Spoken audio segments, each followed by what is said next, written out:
Captain Sarah Chen stood at the bridge of the UES Thermopylae, her eyes fixed on the massive display screen before her.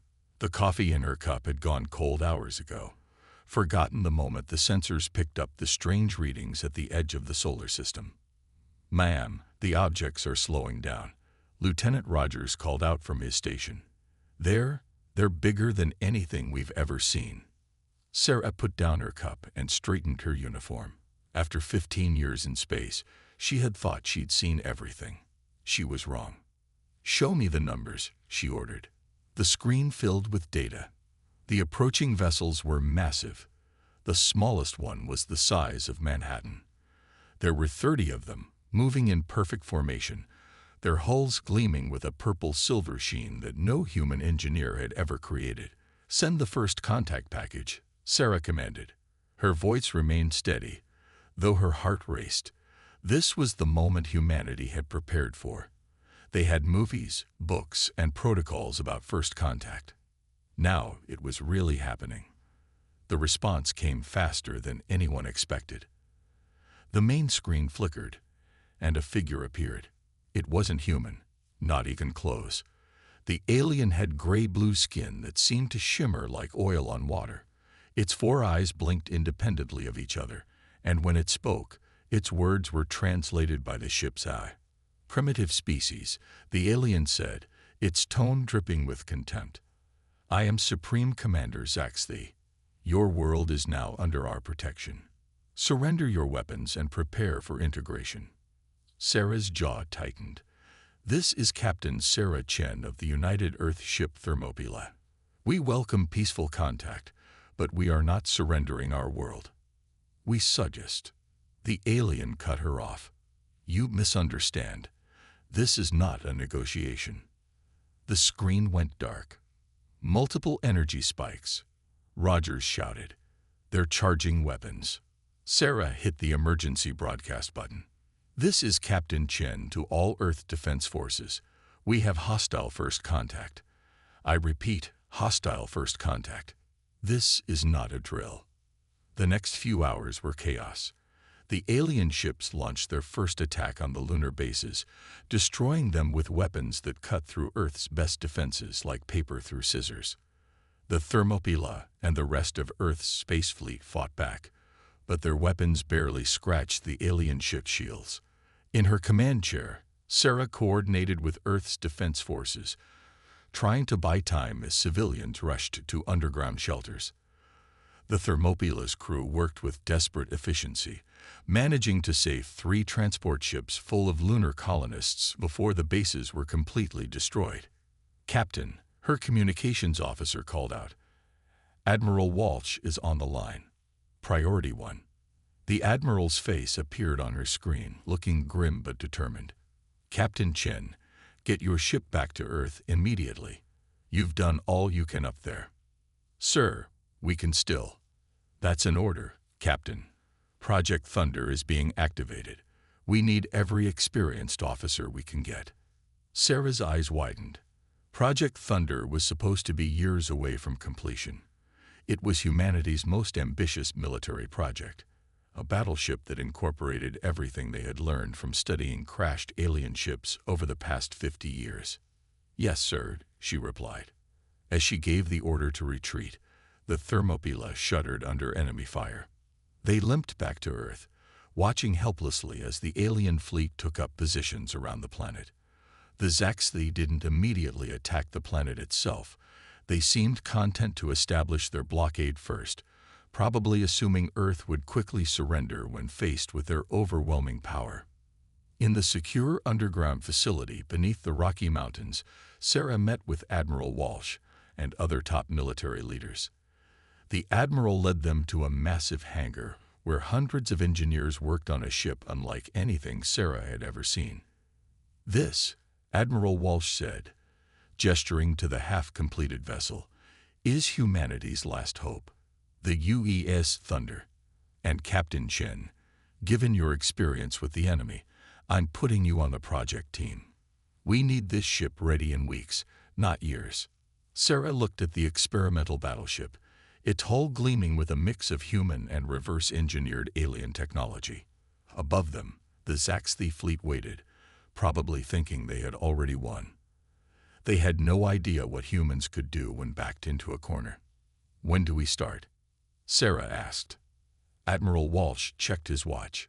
5 minutes ago. Emma Martinez hadn't slept in 3 days, but she couldn't stop now.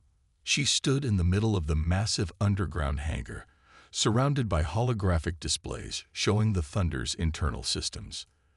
The ship was beautiful, a sleek dark hull that seemed to drink in the light, nearly twice the size of any previous human warship. "The shield system is ready for testing," she announced to Admiral Walsh and the project team. Her hands moved quickly through the holographic controls, bringing up detailed diagrams. "We combined our best technology with what we learned from the crashed alien scout ship in Arizona. It's unlike anything humanity has built before." The Admiral nodded, his face serious. Above them, through miles of rock, the Zaxthi fleet still held Earth in its grip. 2 weeks had passed since their arrival, and their blockade had only grown tighter. "Show me," he ordered. Emma pressed a button, and a small-scale test shield flickered to life around a metal cube. Her assistant fired a laser at full power, the kind that could cut through steel. The shield didn't just block it.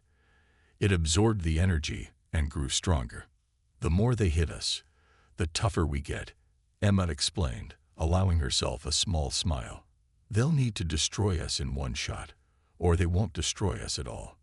Captain Robert Cole walked around the test setup, studying it carefully. He had been chosen to command the Thunder, and he wanted to understand every part of his new ship. He was older than Emma, with gray starting to show in his hair, but his eyes were sharp and curious. "What about the weapons?" he asked. Emma switched the display to show the ship's main gun. "This is where it gets interesting. We're not just copying alien technology. We're improving it. The main cannon uses quantum targeting. It doesn't just hit where the enemy is, it hits where they're going to be. Even if they jump to hyperspace, the shot follows them." The room fell silent. Nobody had ever built a weapon that could track through hyperspace before. "How did you manage that?" Admiral Walsh asked. "We found patterns in hyperspace that nobody else looked for," Emma said. "The aliens treat hyperspace like a highway. They follow fixed routes. But we found that space is more like an ocean. If you know how to read the currents, you can predict where ships will emerge." Alarms suddenly blared throughout the facility. Red lights flashed as everyone rushed to their stations. The Admiral's phone buzzed with an urgent message. "The Zaxthi are demanding our surrender," he announced grimly. "They're threatening to start bombing major cities in the next 24 hours. Captain Cole looked at the Thunder, still missing parts of its outer hull. "How long until it's ready?" Emma did quick calculations in her head. "The basic systems are installed. We have life support, engines, shields, and weapons. But we haven't tested anything in real conditions. We need at least a week." "We have 18 hours, the Admiral cut in. "That's when the next sensor gap in their blockade opens up. It's our only chance to get the Thunder out without them spotting the launch." Emma wanted to argue that it was impossible, that launching an untested ship was suicide. But she looked at the determination on everyone's faces and knew they had no choice. The next 18 hours were a blur of activity. Engineers worked in shifts, installing vital systems while others ran simulations. Captain Cole picked his crew, all volunteers who knew this might be a one-way trip. Emma worked through her 4th sleepless night, making final adjustments to the shield systems. As she finished the last calibration, she felt a hand on her shoulder. It was Captain Cole. "Time for you to get some rest," he said kindly. Emma shook her head. "I'm going with you. Nobody knows these systems better than I do. If something goes wrong up there." Cole studied her face for a long moment, then nodded. "Welcome aboard, Chief Engineer Martinez." As the launch countdown began, Emma sat at her station on the Thunder's bridge. Through the view screen, she could see the massive doors above them starting to open, revealing the night sky. They would have exactly 6 minutes to launch and clear Earth's atmosphere before the Zaxthi sensors could spot them. Captain Cole took his command chair. All stations, report. One by one, the crew called in ready. Emma checked her own systems one last time. The ship hummed with power, not just human technology, but something new. Something that combined the best of human innovation with recovered alien tech. "Thunder is ready, Captain," she reported. Cole gave the order. Launch. The Thunder rose silently into the night, humanity's last hope carrying the dreams and fears of an entire planet. Above them, the Zaxthi fleet waited, unaware that everything was about to change. The birth of Thunder had begun. The Thunder rose through Earth's atmosphere like a ghost. Lieutenant Kevin Park sat at the weapons station, watching the sensor readings carefully. 6 Zaxthi ships floated above them, but thanks to their new stealth systems, the alien vessels hadn't spotted them yet. "Time to sensor gap closing. 30 seconds, Kevin reported, keeping his voice steady despite his racing heart. Captain Cole nodded from his command chair. "Take us to battle stations." Silent running. Red lights came on throughout the ship as crew members prepared for their first real fight. In engineering, Emma Martinez watched her displays carefully, making sure the experimental shield systems stayed stable. "Multiple contacts," Kevin suddenly called out. 3 Zaxthi patrol ships turning toward our position. "They've spotted us," Cole said calmly. "Time to show them what Thunder can do." "Lieutenant Park, target the lid ship. Let's test those new weapons." Kevin's fingers flew over his console. The quantum targeting system came online, its displays showing not just where the enemy ships were, but all the places they might jump to. "Weapons ready," he reported. "Fire." The Thunder's main gun fired for the first time. There was no bright beam, no loud noise, just a ripple in space itself. The lead Zaxthi ship tried to jump to hyperspace. 1 second it was there, the next it was gone. But the quantum round followed. A flash lit up space as the Zaxthi ship reappeared, torn in half. The other alien ships immediately scattered, broadcasting alarm signals in all directions. "More ships incoming," Kevin reported. 5. No, 8 capital ships. "They're trying to box us in." Emma's voice came over the bridge speakers. "Captain, the shields are working perfectly. Each hit is making them stronger." The space around them lit up as the Zaxthi ships opened fire. Their energy weapons, which had torn through Earth's defenses like paper, splashed harmlessly against the Thunder shields. "Return fire," Cole ordered. "Show them they picked the wrong species to bully." Kevin fired again and again. Each shot found its target, no matter how the alien ships tried to dodge. The quantum targeting system predicted their every move. But the Zaxthi had numbers on their side. More ships kept arriving, filling space with energy beams and plasma torpedoes. "Shields at 200% capacity," Emma reported excitedly. "Their attacks are actually making us stronger." Captain Cole leaned forward in his chair. "Time to clear our escape route. Lieutenant Park, widespread pattern. Target their engines." Kevin entered the commands, and the Thunder's secondary weapons came online. Dozens of smaller quantum rounds fired at once, each finding its target with perfect accuracy. Zaxthi ships spun out of control as their engines died, creating chaos in their formation. "Path clear, Captain," Kevin reported, "but they're calling for reinforcements. We'll have company soon." Cole smiled. "Then let's leave them a message they won't forget. Target their flagship." The Thunder turned gracefully, its main gun aimed at the largest alien vessel. This time, Kevin programmed a special surprise into the quantum round. "Target locked," he said. "Fire." The quantum round struck the Zaxthi flagship dead center, but instead of exploding, the ship began to break apart from the inside. The new human weapon didn't just destroy, it unraveled its target at the atomic level. The remaining alien ships backed away quickly, their formation breaking apart in panic. For the first time, the mighty Zaxthi fleet retreated from a single enemy vessel. "Send the message," Cole ordered. Kevin transmitted the pre-recorded message to all Zaxthi frequencies. This is humanity's response to your demand for surrender. We are not prey. We are not weak. And we are coming for you. The Thunder turned away from Earth, its mission just beginning. Behind them, the Zaxthi blockade was in chaos. Almost a third of their ships were destroyed or disabled, and the rest were scrambling to regroup. Plot a course to the next far neutral zone, Cole ordered.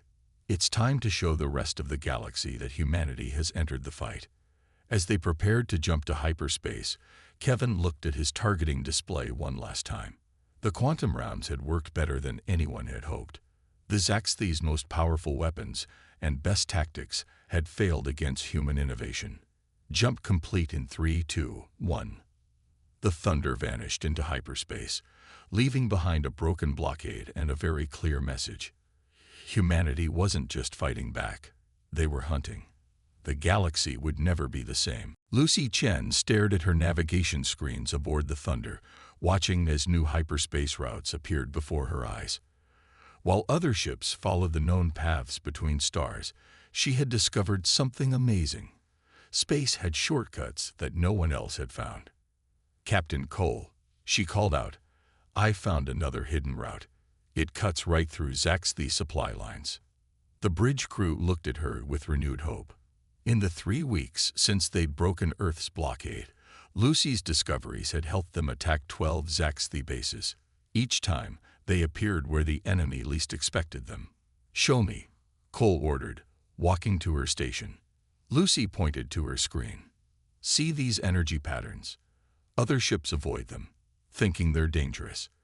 But they're actually like underground tunnels in space. We can use them to pop up right behind enemy ships. First Officer Brian Murphy smiled from his tactical station. Perfect for another boarding action. My team is ready. The Thunder had become more than just a warship. Under Brian's leadership, they had started capturing Zaxthi ships instead of destroying them all. Each captured ship taught them more about their enemy and provided proof to other alien races that the Zaxthi weren't invincible. Plot the course, Lucy, Cole ordered. Let's ruin their day. The Thunder slipped into the hidden hyperspace route. Through the view screen, space looked different here. Streams of blue and purple energy flowed past them like an underwater river. Lucy kept her eyes on the readings, making tiny course corrections. Target ahead, Kevin Park announced from weapons. Large supply base. They have no idea we're coming. Cole stood from his command chair. Battle stations. Brian, get your boarding team ready. Engineer Martinez, how are our shields? Emma's voice came through the speakers. Shields at full power, Captain. The improvements from our last battle are working perfectly. The Thunder burst out of hyperspace directly above the Zaxthi supply base. Alarms blared across the enemy station as they realized a human warship had appeared in their supposedly secure space. Fire at will, Cole ordered.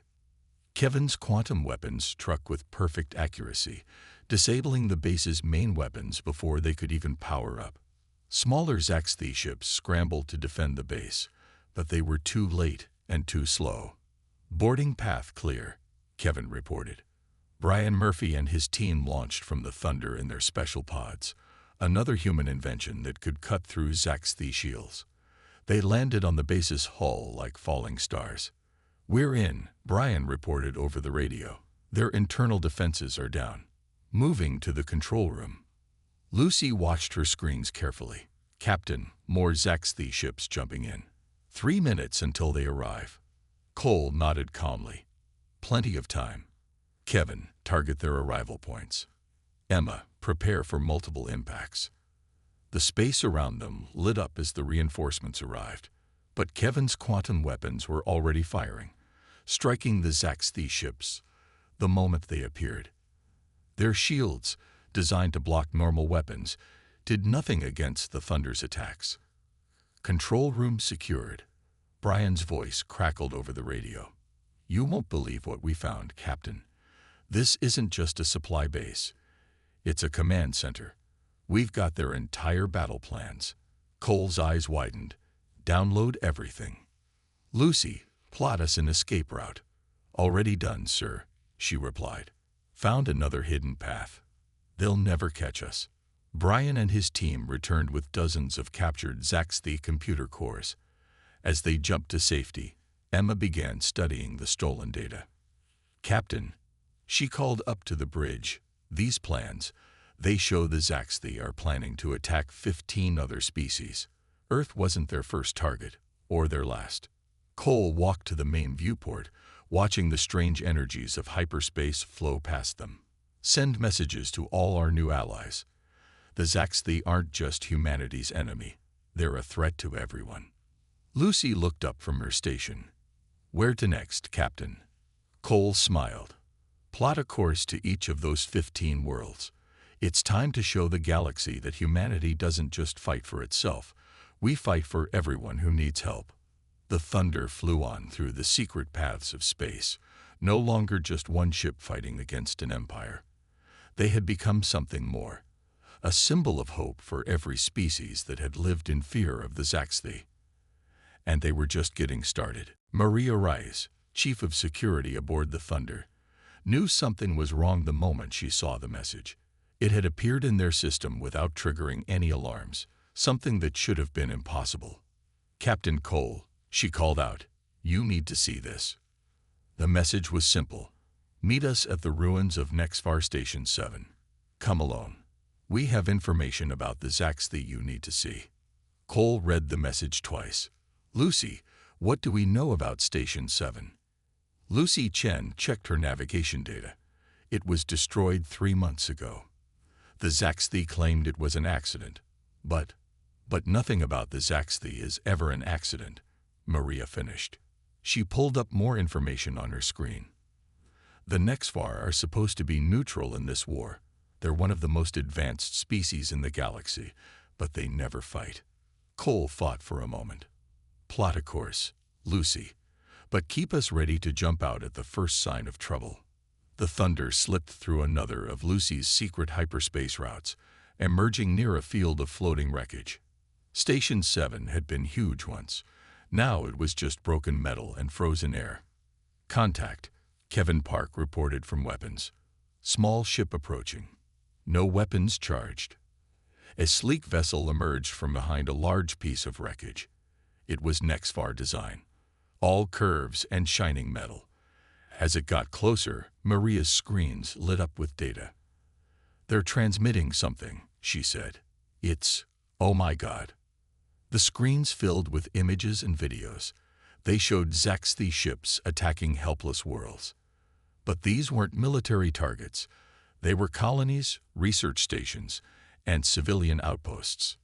A voice came through their speakers. "I am Speaker Nexer of the Nexvar High Council. We have watched your battles against the Zaxthi with great interest." "Why show us this?" Cole asked. "Because you have done what we could not," Nexer replied. "You have shown that the Zaxthi can be beaten. We have spent centuries gathering evidence of their crimes, but we lack the strength to fight back." Maria studied the data as it poured in. They'd been systematically eliminating any species that might become a threat. The accidents and natural disasters they reported, they were all attacks. "Correct," Nexer said. "But they made a mistake with humanity. They thought you were too primitive to be a threat. By the time they realized their error, you had already created the Thunder." Cole walked to the main viewport, looking at the Nexvar ship. "What are you proposing?" "An alliance," Nexer replied. "We have technology and information.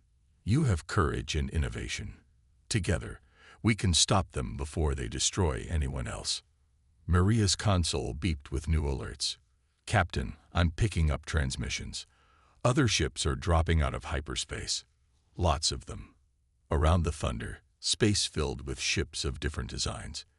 Each represented a species that had suffered under the Zaxthi. There were dozens, then hundreds. "You are not alone anymore," Nexer said. "We have watched you fight. We have seen your ship protect others without asking for anything in return. Now it is time for us to stand with you." Emma Martinez called up from engineering. "Captain, the Nexvar are transmitting technical data. Their shield technology. It's amazing. If we combine it with ours, The thunder would be even stronger. Cole finished. He turned to his crew. What do you think? Maria looked at the faces of her crewmates. They had started this journey to protect Earth.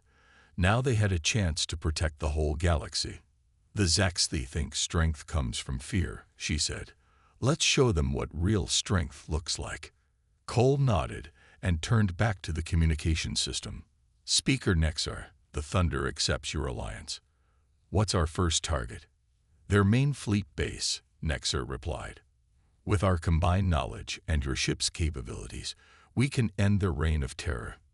As the Allied ships gathered around the Thunder, Maria watched her security screens fill with data from their new allies. Each species brought their own stories, their own pain, and their own determination to stop the Zaxthi. The Thunder was no longer just humanity's hope. It had become a beacon for everyone who wanted freedom from fear. And with these new allies, they were stronger than ever. The real war was about to begin. Alan Carter had spent 3 days studying the Zaxthi Central Command's defenses. As the Thunder's weapons specialist, he had seen every type of alien shield and weapon. But this was different. It's not just a fortress, he explained to Captain Cole and the gathered alien commanders. It's like they built a small sun around their command center. The heat and radiation would melt any ship that gets close. They stood in the Thunder's main briefing room, surrounded by holograms showing the massive Zaxthi structure. Representatives from 20 different species watched as Alan pointed out the defenses. But you have found a way through. Speaker Nexar asked, his silver skin reflecting the hologram's light. Alan smiled. I did. The Zaxthi think their artificial sun is perfect protection. But they forgot something basic. Every sun has spots where it's weaker. He zoomed in on the display, showing dark patches in the swirling energy field. Solar flares create gaps. If we time it right, we can punch through. That's suicide, one of the alien commanders said. The gaps only last for seconds. Not for the Thunder. Emma Martinez cut in from her seat. Our new combined shields can handle the heat. We just need the Allied fleet to keep their defense ships busy. Captain Cole studied the plan.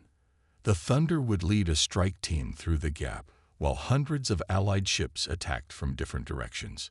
It was dangerous, but they had run out of easy options.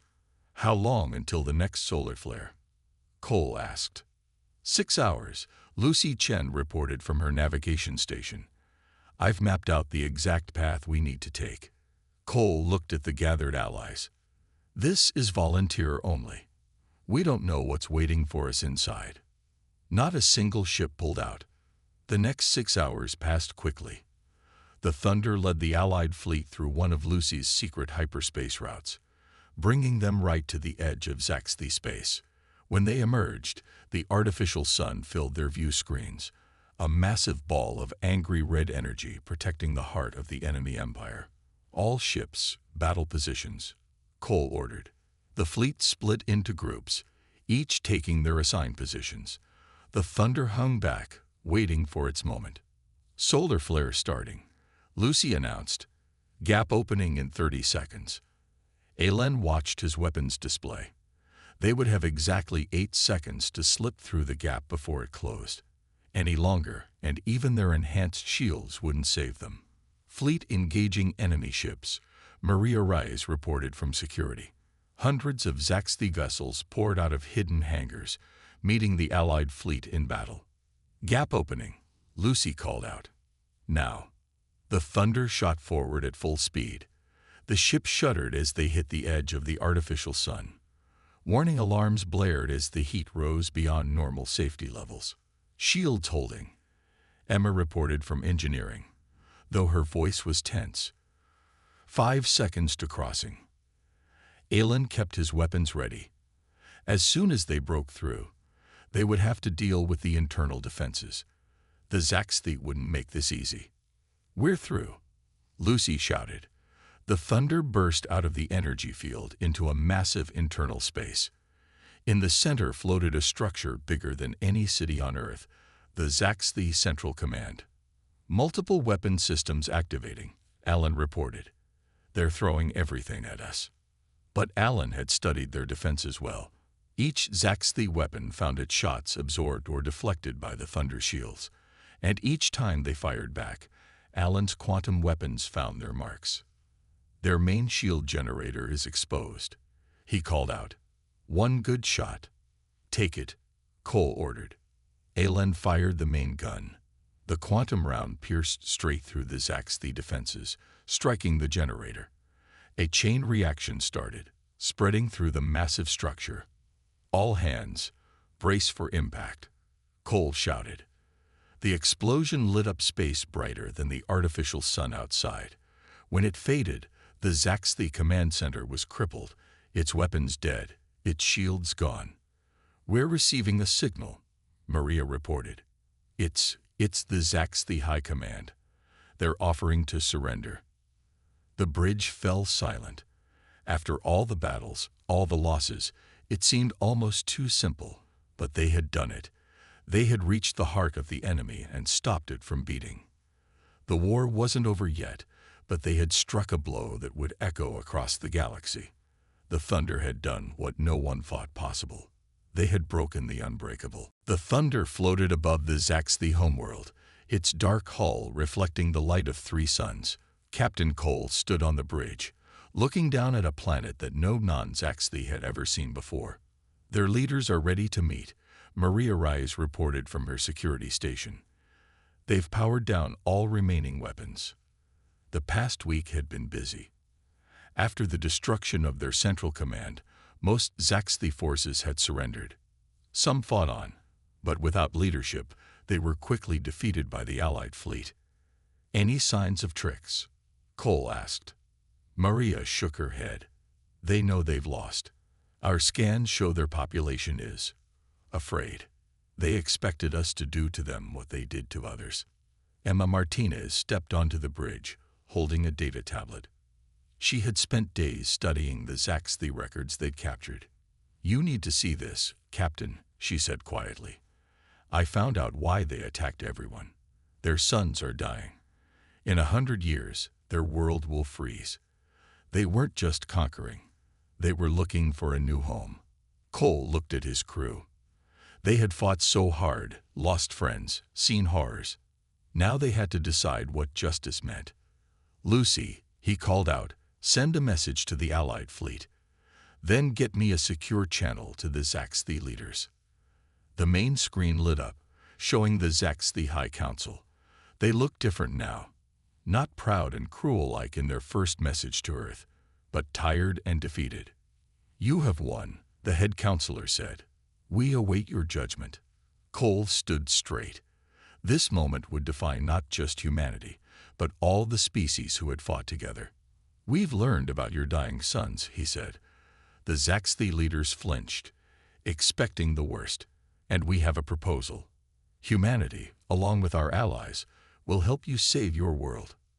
Surprise showed on every Zaxthi face. Even Cole's crew looked startled. Emma, Cole continued, explain the plan. Emma stepped forward. We've combined human and Nexvar solar technology. We can stabilize your sons, but it will take all of us working together. Instead of conquering worlds, you could help protect them. Why would you help us? The head counselor asked. After everything we did. Because that's what makes us different, Cole replied. You saw weakness in mercy. We see strength in helping others stand up again. Kevin Park spoke up from his weapons station. Captain, the Allied fleet commanders are signaling. They're all agreeing to help. One by one, the species that had fought against the Zaxthi offered their support. Even those who had lost the most to Zaxthi attacks joined in. This wasn't just about ending a war. It was about building something new. There are conditions, Cole told the Zaxthi leaders. Your empire ends today. You'll help rebuild what you've destroyed. And the Thunder, along with ships from every allied world, will make sure you keep your word. The head counselor bowed, something no human had ever seen a Zaxthi do before. We accept, and we thank you. As the transmission ended, Cole looked at his crew. They had changed since leaving Earth, grown stronger, wiser, more understanding of what it meant to protect others. "Send a message to Earth," he ordered. "Tell them the war is over. And tell Admiral Walsh. Tell him the Thunder is ready for its new mission." "New mission, sir?" Brian Murphy asked. Cole smiled. "Peace is harder than war, First Officer. The galaxy needs ships that protect instead of destroy. The Thunder will lead a new fleet, not to fight wars, but to prevent them." Through the view screen, they watched as ships from dozens of worlds moved into formation around the Thunder. Once enemies, now allies, all working together to build something better than Empire. Lucy Chen looked up from her navigation station, tears in her eyes. "Course, Captain." "Set a course for the future, Lucy," Cole replied. "And this time, everyone's invited." The Thunder's engines glowed as it led the combined fleet away from the Zaxthi homeworld. They had started as one ship defending Earth. They had become something much more, a symbol of hope, unity, and the power of choosing mercy over vengeance. A new dawn was rising over the galaxy, and for the first time in centuries, every species could see its light.